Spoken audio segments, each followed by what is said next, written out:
Hey guys, what's going on? Good morning. I hope you guys are having a wonderful day and welcome to the reinstated podcast. I know it's been a long time. But we have a special guest with us for the first. See, I told you things are gonna go awry here for the first podcast back. See, enunciating context works. Mark, please. What's going Hello. on, dude? How are Hi. you? I'm good. It's a pleasure to be here. I'm super excited. Today, we are actually diving into something that we were both really hyped about over the Thanksgiving break. We're going to be talking about Pokemon on this Yes. podcast. It's Yes. going to be I all love it. Pokemon. I'm excited. It's exciting. So, I have a question for you, Yes, as I do please. with a lot of friends that I make over on Twitch, which, by the way, Mark is primarily a Twitch streamer, which his links will be down in the description below, so you guys can check him out. What is your favorite Pokemon? Like, you has been your favorite since you started getting into it. Oh, Wailord. For sure. He's so perfect and derpy. He's just a big old whale. And it's like, how could you not love it? Wailord is actually like a really good Pokemon because whenever I first saw him, he reminded me of like the C version of Snorlax, if I want to say. Oh my Just gosh, all, yeah. yeah, just all like adorable and just like, I'm here. Yeah, oh my gosh, that's exactly it. Wailord is like the sea Snorlax. I love that. See, mine, like, I remember telling you this on stream, but I think not a lot of people on stream, like, know this, is that mine is Mew, and I absolutely love how just adorable and small that little guy is. Yeah. I remember that. So for Pokemon, which this is a debate that has been a lot of like amongst a lot of Pokemon people, what gen is the best gen? Because there are so many people that say, "Oh, first gen, second gen." I'm just like, I don't know. It's really funny you ask that because I've always told myself that generations 3 and 6 were my favorite, but I'm actually working on a series of videos right now where I'm going to go over every single Pokemon generation and kind of like reevaluate every Pokemon that has ever been, in a Pokemon game. And then at the end, I'm going to do a retrospective and say, well, it turns out I actually liked Gen 2 the best, believe it or not, and then Gen 4 is the worst or something like that. So I'm really excited to kind of go and challenge my already preconceived notions of which Pokemon I think is best. But as I mentioned, I think Gens 3 and 6 are probably my favorite right now. I just feel like the Pokemon designs were really on point for those two generations. Interesting. See, that's I would say that's a more logical way of thinking about it because I think people go on emotion basically a lot of the time whenever they see, oh well, this character looks cute, so that generation is obviously better. Yeah, yeah. I think there's also a lot of nostalgia going around. And nostalgia's fine to have, but honestly, when I look back and I look at the Gen 1 designs, I just kind of feel like, they're just kind of there. They're not really anything super special. Right, and that's the whole thing that I feel because like for me that's pure nostalgia. Like it's not that they're amazingly good, they're just it's nostalgia purposes for sure. But just I think Gen 2 was my favorite. Yeah, yeah, for sure. I mean, looking back, like I can't. I started writing the tiny scripted part of that video because most of it's going to be, genuine reactions, and I was having a really hard time thinking of Pokemon I didn't like in Gen 2. I had to stretch a little bit and force myself to pick out one that I'm like, I guess that one's okay. So, Yeah, that moment when you have to actually like force yourself to pick a Pokemon that you dislike. yeah, yeah. So with the entire theme that we're going on with this Pokecast, do you like the fact that they added it in fairy Pokemon to the entire mix? Honestly, yes, absolutely. I played Pokemon pretty competitively actually starting in X and Y, and I feel like them adding another type to the meta that kind of changed things around a bit and in a way rebalanced some of the problematic areas of previous generations was, in my opinion, a really healthy move to do. Plus, I just like new stuff to play with.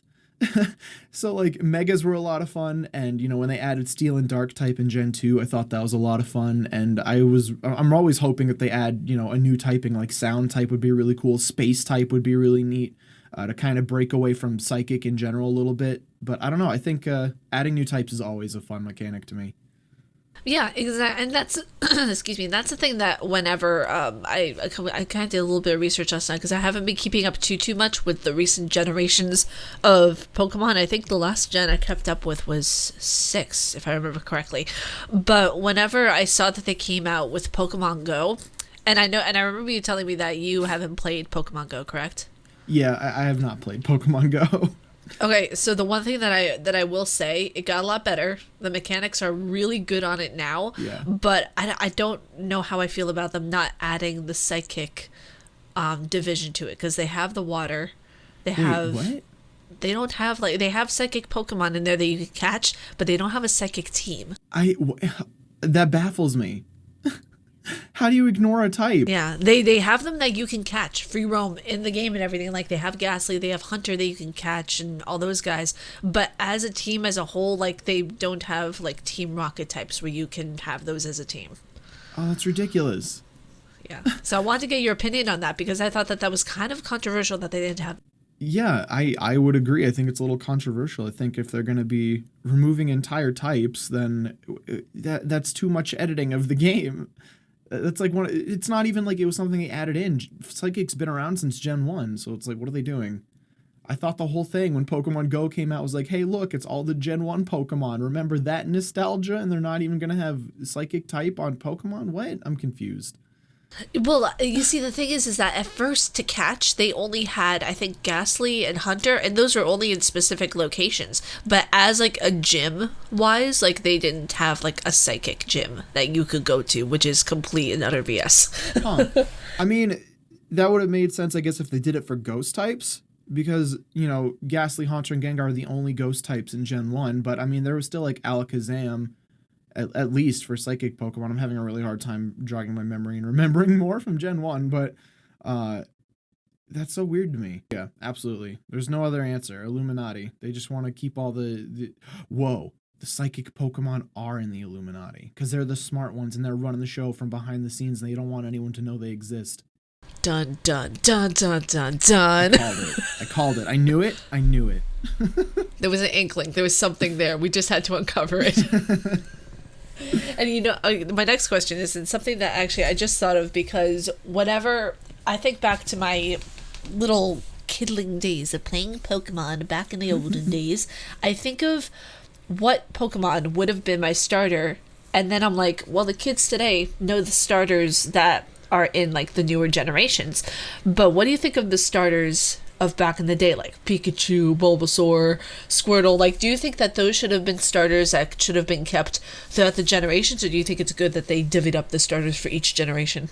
I'll admit, I think it's I like that they introduce new starters each generation. It kind of gives you like both an introduction to the new design philosophy for the generation, and it also makes you explore new Pokemon a little bit.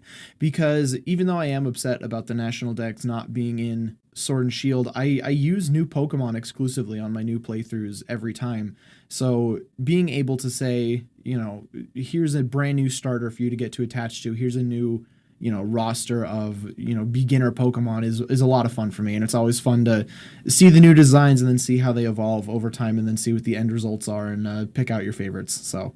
I like that because like, excuse me, whenever I saw Pokemon Sword and Shield coming out and I saw the new starters that they had, it just made me kind of reminisce about my childhood and how I will admit for my starter, I picked Squirtle. Yeah. And everyone was like, Pikachu, it's Pikachu. I'm like, no, Squirtle's where it's at, okay. This is the part of the podcast of where we switch things around a little bit and we discuss, since it is Pokemon theme, we discuss the Pokemon, if there were any, that we would want to be added into the universe. So we basically are making a Pokemon right now. Okay, that'd be really, I like that idea. I want to make a Pokemon. So if you could pick, like if you could choose from the raffle, the genetic wheel, if you will, of right. Pokemon to make, what would you create? Well, first thing that comes to mind, what about like a water bear Pokemon? I don't think they've done a water bear Pokemon yet. Like a polar bear version of a Pokemon? No, I mean like tardigrades, like the little microscopic things that can live through like anything. those have always been like super fascinating creatures to me, and having a Pokemon based on it would be interesting to say the least. That would be so small and adorable. I know, like make it like really, really small, but give it like ridiculous defensive stats. Oh my gosh, I'd be in love with it. That would be like unstoppable in the Pokemon universe if you really think about it, because it could go through different things. Like give it an ability that's like immune to all like status ailments, like it can't be burned or paralyzed or put to sleep or something like that. It'd be broken. It'd be so cool. I think you broke the system, dude. No. Good. I want to break the system. So, if I were to create a Pokemon, which I think I might have already told you, the Thanksgiving Day Pokemon, Turkador. Oh my gosh, yeah. Turkador, I love it. Its greatest arch enemy, Oven Core. Oven Core. Something. I don't know what it would be called. But I think if I were to create a Pokemon at all, it would be a vampire Pokemon. Ooh, a vampire Pokemon. All right. Elaborate a bit. So it wouldn't necessarily feed off of like blood or anything, because that's too gory for Nintendo. I think it would most likely feed off of energy. So it would technically be a psychic Pokemon. Ooh, all right. Where it would take the energy from, like, mentally from the other Pokemon that it's fighting and use it as its own to beat that Pokemon. Ooh, that's pretty neat. And it would be Vampador, because that door is the only ending I can think of. Put a door at the end, make it a house. It could be its own little vampire house. Oh no. No, I'm still really happy with the Gen 8 designs. I'm happy with Gen 8 for now, but I think it's interesting that you kind of brought up Fusion a little bit, because I think in the manga they actually played around with Pokemon Fusion for a little bit, and I think a lot of people were speculating that that was going to be like the new gimmick for Gen 7, but I'm kind of glad we didn't get that. Yeah, I mean, I thought that would have been a little cheesy, to be honest with you. Yeah, I'm not big on the Fusion idea. Yeah, that's, I think that, side note completely, but I think that's kind of what they did in Buffy the Vampire Slayer too. Whenever they created the comics for it, they went into like this fusion aspect of where one person time traveled and then the other person's daughter wasn't there, so they were time traveling. It was really confusing. Whoa. Dude. The other thing that I wanted to ask, and this is completely opinion based, even though a lot of people think that it has like a right or wrong situation, but do you think if we were to analyze Pokemon that they would have moralities, that they would be individuals, or do you think they would just be animals that would be like everyday, like we see outside, like a tiger or a chicken or anything like that? That's a good question, because I think as far as the anime goes, and I'm not a big anime fan, so for all of you Pokemon anime fans out there, please don't judge me, but in the anime they've kind of played with both ideas. Some Pokemon are special in the fact that they're more free thinking and they have more of their own, I guess, moral compass and thoughts and ideas, and a little more sentient than others.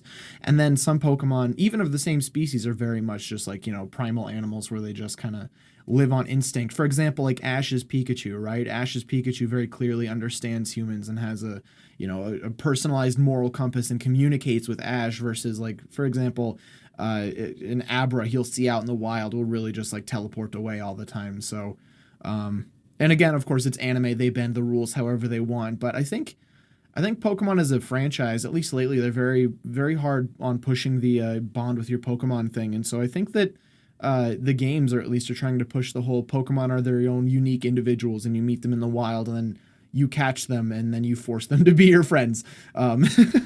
Yeah, which I always found like kind of interesting, because like if you think about it from like an animal rights perspective, which I'm not going to get into like the politics much of that, but if you think about it from that perspective, you're capturing an animal and putting it into a little ball and then using it to fight other animals, which technically it is illegal, but yeah.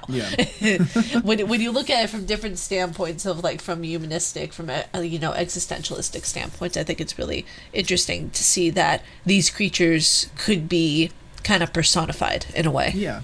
And I mean, I don't know if you played Black and White. That was the one before X and Y. That was Gen 5. But that's kind of like a lot of what N, like the main antagonist's kind of like MO was. He was really into the whole, Pokemon are individuals and you just use them to battle. And the only reason I'm battling with them now is to beat you up, and then I'm going to release them. And they really do kind of follow through with that, because every time you battle N, he has like a completely different team of Pokemon that are native to the area you're fighting him in. So I think it was a really neat kind of really, really neat twist and really neat, chain of thinking, at least, for a Pokemon series. but at the end of the day, like it's still a game, and we catch Pokemon to have fun with it. Right? So.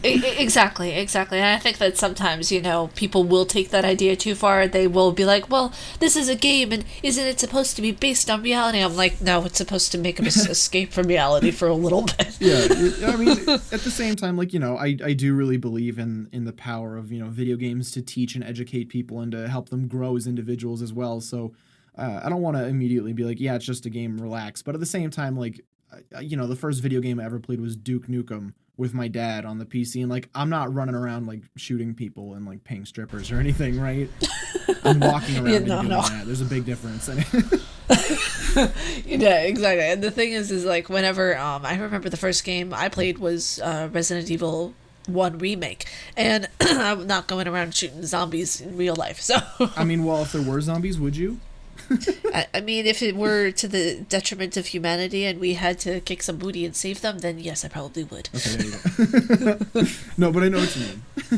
Yeah, and the thing is that I guess that kind of delves into the next topic that I want to talk about, which actually isn't Pokemon related, but more or less what games you grew up with. And I thought that would be really interesting to talk about, considering the fact that I know that you made a video on your YouTube channel about all the games that you really enjoyed and everything like that. So I kind of wanted to get your take on what you grew up with and everything. Yeah, absolutely. And yeah, thank you for subtly plugging that video. I worked really hard on it, dang it. But yeah, so one of the games that I mentioned in that video was Star Fox 64. That was one of the games I grew up with that I absolutely adore.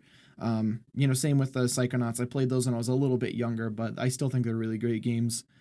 As I mentioned, I played, Duke Nukem 3D with my dad when I was a kid, so that was one of the first ones. Resident Evil, believe it or not, I played that with my dad when I was younger as well.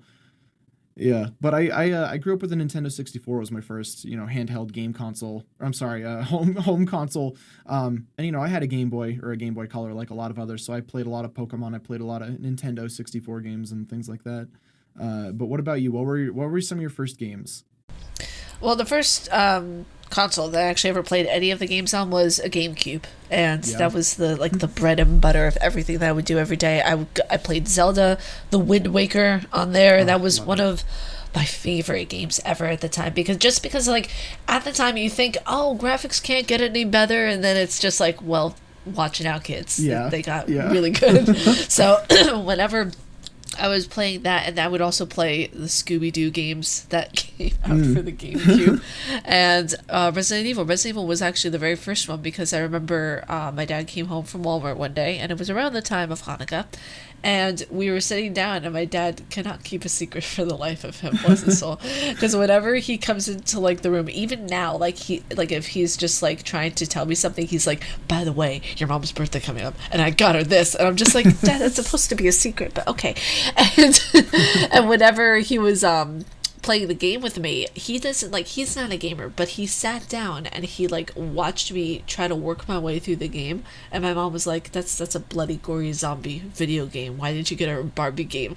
And he was like, nah, our daughter's not gonna play that, it's okay. So that was my first experience of really diving into games, and then that's how I really fell in love with the Resident Evil franchise and just the stories behind games, I guess. But that and Pac-Man and Mario, for sure. Mario Sunshine? Yeah. Did you play Sunshine? Oh gosh, Sunshine, that really tested me. That game is beautiful. I know everyone on the internet's like, can we have a remake on the Switch, please? And I honestly wouldn't be opposed to that. I would love that. That would be absolutely amazing. That, and what was it? I remember playing Luigi's Mansion. It wasn't a GameCube, but I remember playing Luigi's Mansion. I'm very excited that they did a Luigi's Mansion 3 that came out. I'm so sad that I can't play that yet, but I want to play it soon. Good. It's are the mechanics good, or is it something where the story and the gameplay kind of coincide? I think just the gameplay mechanics are really good. It's just really satisfying to play, and it's beautiful. The game really, really pushes the Switch hardware in a really good way. It's very visually appealing at the very least. And it's Nintendo. They've never been super big on amazing stories, but the mechanics are really solid. The gameplay is just fun. It's a good loop, and it's a lot of fun. But I think I might have accidentally been Pavlov training myself. I got Luigi's Mansion came out on Halloween, and then I got married 3 days later. So my wife and I were in Hawaii for a honeymoon, and we were really tired at the end of the day, but I wanted to play some video games, so I'd pop on Luigi's Mansion into my Switch, and I'd be like falling asleep while I'm playing it. So now I'm afraid that like every time I boot it up, I'm gonna fall asleep, even though it's a great game. Of just like I've trained myself, so every time I play Luigi's Mansion, I'm like, oh man, I need a nap. It's like gaming ASMR. It's perfect. Yeah, kinda. But speaking of like other kinds of titles and everything like that, what kind of games are you currently playing besides Pokemon that you're really enjoying? Ooh, it's a tough question, because I haven't been playing much. I have a mobile game that was the previous focus of all of my online content called One Piece Treasure Cruise. Like I said, it's a One Piece mobile game anime. I'm a bit of a nerd, but it's really satisfying. It's a lot of fun. It is a gacha game, so it's kind of like you open packs and you hope you get good stuff. But my friend actually just bought me a couple of the Japanese One Piece games that I never got around to playing. And he also bought me a Wii right before my wedding. So yeah, the day after Thanksgiving, he came up and he helped me hack it so I can play, any region games on it. So I can finally explore those two Japanese One Piece games I never got around to. So I've been poking into those a little bit and trying to refresh my Japanese skills, but my Japanese is bad, so I'm having a rough time. Yeah, that's how I feel about my Korean right now, because I kind of feel like I went down the tubes a little bit after I stopped studying. I know how you feel. How long have you been going, and like, have you been like studying Japanese, or has it been like something of where you'll learn a little bit here and there? So I took 4 years in high school, actually. Oh, whoa, okay. And then, public schooling is, notoriously not great for teaching a lot of things. So I didn't learn a whole lot. I learned like the basic sentence structure, and I learned a good handful of words, but I don't think I really learned enough to carry a real conversation. And then I did Duolingo right as I was finishing up college. Oh, wait, no, it was actually a couple years after college. But I did the Duolingo Japanese course, and it's really bad.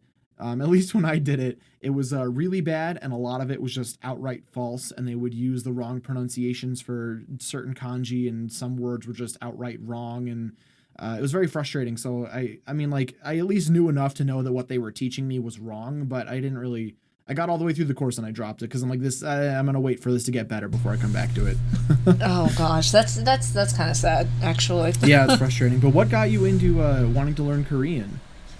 At first, I was watching some K-dramas, and I was like, I really want to know what they're saying. Like, I really desperately, even like with the translation of the subtitles, I've already heard like a little bit of Korean and actually Chinese, because I grew up around that influence a lot growing up when I was younger. Mm-hmm. So whenever I was hearing that, I was like, I don't think that's the right like word for that they're using as a translation. So at first, that's kind of what was my main drive for it, but then I kind of like ignored it, went on with my studies in university, and then I rekindled that wanting to learn by listening to actually BTS for the first time in 2016. That's awesome. So I started listening to them, and I was like, okay, now I really want to know what they're saying. So I went and I studied, and I actually got some textbooks, and now I'm fairly decent at it. I'm not fluent, but I can hold a conversation. That's really impressive. A lot of people don't have the drive to go and self-teach themselves a language, so good for you. That's really cool. That's really admirable, honestly. It's one of those things of where like I want to live there in South Korea someday. Yeah. So for me, I need to learn it somewhat. Yeah. And with the like ordering, with ordering food and everything, it's really tricky too, because I have nut and fish allergies, so I have to specifically learn how to say, "Hey, I'm allergic to this and this." Oh, geez, yeah, might be important to learn how to say. Actually, that we can give to the audience is little learning tidbits, because I used to do these things called Korean Word of the Day on my channel, which I'm going to be continuing actually over on my blog. But if you like one random word that you could teach in Japanese to people, what would it be? Ooh, geez. It's a good question. There's a lot of ones that I feel like would be good to know. I know like the stereotypical one is sugoi, which just means like amazing or that's great. Okay, wait, say it again one more time. Sugoi. Interesting. that kind of sounds like a mythical beast, not gonna lie. Oh my gosh. Sugoi. A little bit. Fear the Sugoi. Fear the Sugoi, oh gosh. Out on Netflix now. Oh my God. I think my word that I would have people learn is pali pali, which in Korean means hurry, hurry. Pali pali? Yeah. Sweet, okay. Yeah. So my next question for you actually is not gaming related, but that way the audience can get to know us a little bit more and what we do. If you could create a list of your favorite top 3 films, what would they be? Ooh, top 3 films. That's a good question. One of them comes to mind immediately is Chronicle. I saw Chronicle in college, and it just really resonated with me in a way that a lot of other movies just hadn't. Well, for, I guess, your audience, it's basically about a group of high school kids, I guess you could say, that go to a party, and one of them's kind of the outcast, one of them was like running to be the class president, and one of them's just a kind of general hippie, semi-popular kind of guy. And they basically find this hole out in a ravine or something like that, and they go in. There's like this weird rock that ends up giving them telekinetic powers, and the rest of the movie is kind of about them growing with them and exploring, and the implications of too much power and things like that. So I think it's a really great film. If you haven't seen it, go watch it. It's not super long. It's not super fancy. It almost feels like a student film in a way, but it's really great. Yeah. My other 2 favorites, it's really tough because I'm honestly not too big of a film buff. That's more of my wife. She's really into the movies and like TV shows and things like that. But if I had to pick, I might sound a little boring, but Avengers Endgame was really good. I had a really good time watching that, yeah. And then recently I just watched Knives Out, which was really good too. I know that's not exactly what you were looking for, top 3 movies, but I don't really have a movie list. But those are just 3 movies that come to mind that were really good. So yeah, no, it doesn't matter. I mean, like everybody's favorite movie is like so varying, like depending on whether it's indie or like a foreign film or whether there's so many different choices. Like it doesn't have to be like stereotypical choices of like, oh, I like The Lion King. Yeah. Because if I had to pick 3 favorite movies that particularly I enjoyed, it would have to be The Devil Wears Prada, because I'm really big time into fashion. A lot of people know that that's like a side thing I've always really enjoyed. The second movie I would have to say Nightmare Before Christmas. Ooh, classic. Because Jack Skellington, Bay. And the third one is actually a Resident Evil animated short that came out on Netflix a few years back. It's really good. I think it's called Resident Evil Degeneration. I'd never even heard of that. It's really good. They came out with some solid animated films. Like they're really like they hold true to the games. They're really good. That's cool. I know they made a lot of the films. I don't know if those are any good. I've heard they're halfway decent, but video game films are so hit or miss. Yeah, and that's the thing too of where like I've discussed this so many times, but whenever I look into like Resident Evil, particularly Resident Evil, but whenever I look into films in general for games, I immediately think of the Resident Evil franchise because the films that they made with with actual people were so poor.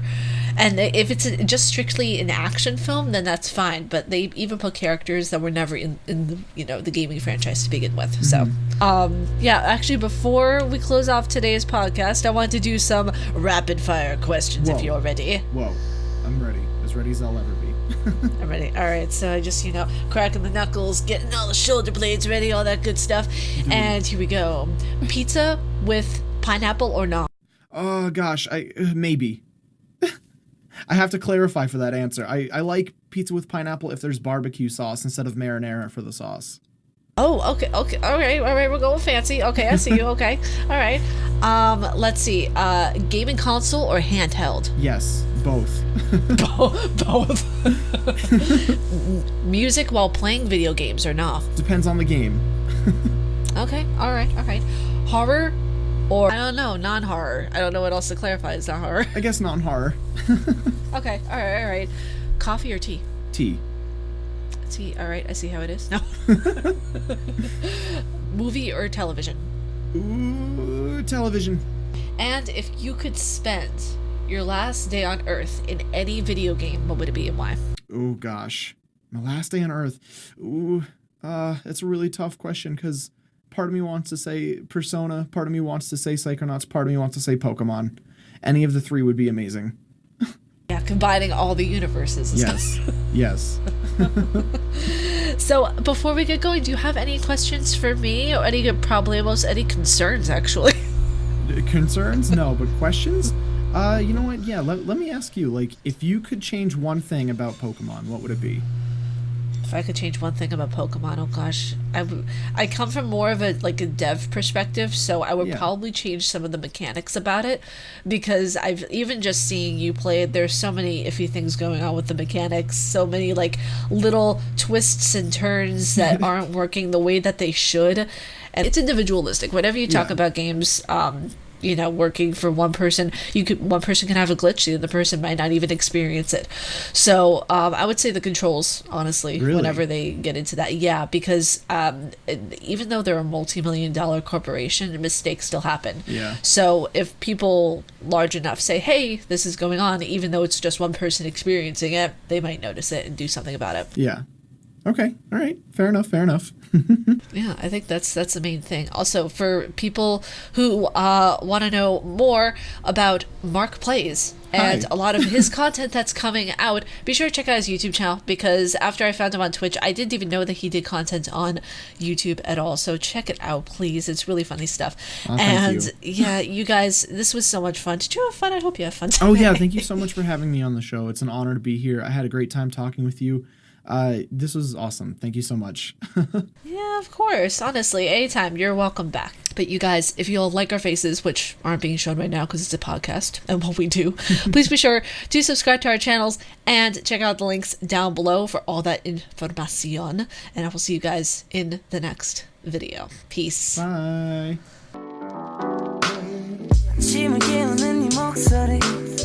머리를 빗는 이 빗소리 밖엔 비가 오나 봐 들리는 빗방울들이 땅에 떨어지는 소리 전해지는 전생고 대체 뭐야 너는 비법이 아침에 일어나서 부은 눈이 너무 아름다운 너희들로 조금만 더 누워있길 바래 조금만